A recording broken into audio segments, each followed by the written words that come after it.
Then the rise and fall of Chris Licht, with a former CNN anchor, a PR expert, and the managing editor of Newsbusters.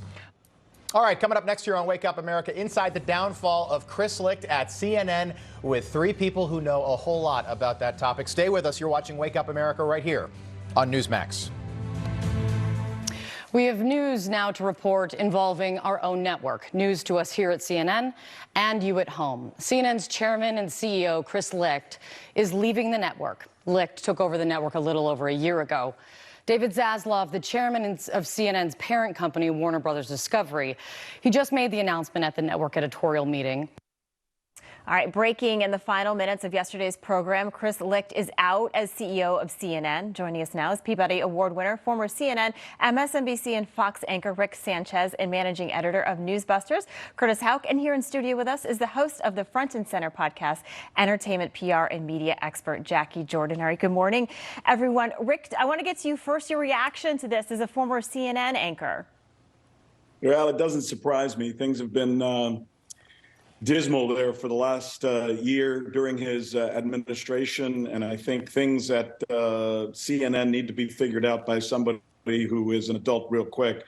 But, you know, and maybe this is a part of the conversation the four of us can have, along the way, we are going to need to figure out the nature of cable news and how it even fits as an outlet communicatively in the world we live in today, because I think that's still in and of itself, I think that still is in and of itself in flux. Yeah, I think you're so right, Rick, because I remember, Jacquie, you know, cable news when it started and CNN, it would be on in the airports, and CNN they were the breaking news network. People went to them to watch the news, and things have really shifted now. You've got that mix of opinion news and you have news, but then that opinion flows into regular news outlets. And then, so we have this piece that the Atlantic did on Chris Licht about his reign. And obviously there was a lot of backlash about that. He talked about having former President Trump in the CNN town hall. Do you think that was basically the straw that broke the camel's back and why CNN decided to let him go? Well, acknowledging all your points, you know, when Ted Turner brought CNN, a 24-hour news network, on air, we all thought that really 24 hours worth of news, we would want to watch that, because we only knew news at prime time after dinner. And yes, I believe the Donald Trump town hall was definitely cause for he did the right thing in the way that it was celebratory, because Donald Trump is their biggest asset. However, it was scandalous for what CNN represents. Right, you're right. And Curtis, I mean, the ratings for when Donald Trump was on there, I mean, everybody wanted to tune in, but then there was that backlash internally, a lot of people unhappy. But also, you know, there's a lot of people still at CNN. So how do you change the network if you still have people there who aren't on board with the changes? And how do you see this playing out?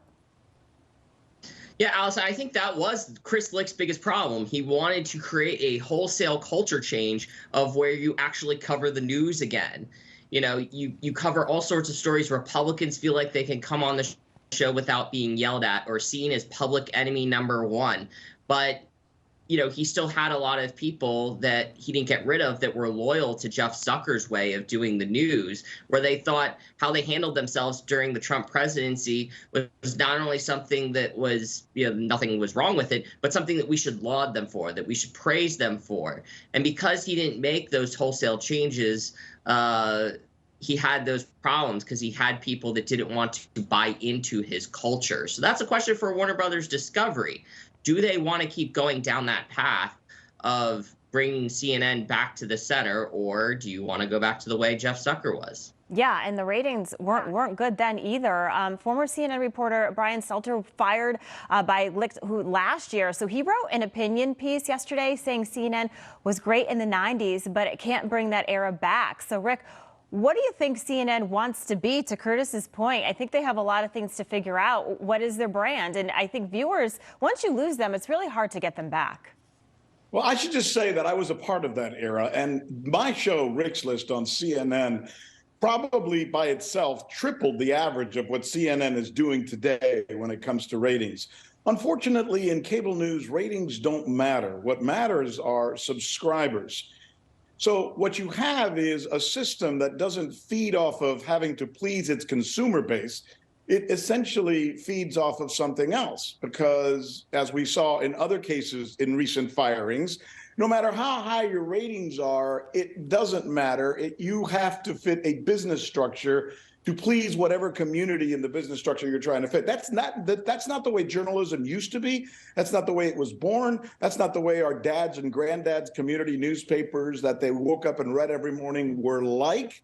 But unfortunately, that's the prison that we all live under today. And CNN, unfortunately, doesn't know which way to go. It has a team of journalists. Well, let me take that back. It has a team of on-air people. Some are journalists. Yeah. And many of them are very elitist, and they all come from the very same place. And so are the elders who used to look at my scripts and edit them when I worked there for a long period of time, who also come from that world. I don't think they understand the new America, the America that we're in right now. And I think that's an important part of what they also need to figure out. Yeah, a great point. Jacquie, I do want to quickly move on to Fox News now. So they are claiming that Tucker Carlson breached his contract when he released his new show on Twitter. What do you make of this? Surprise, not surprise? Yeah.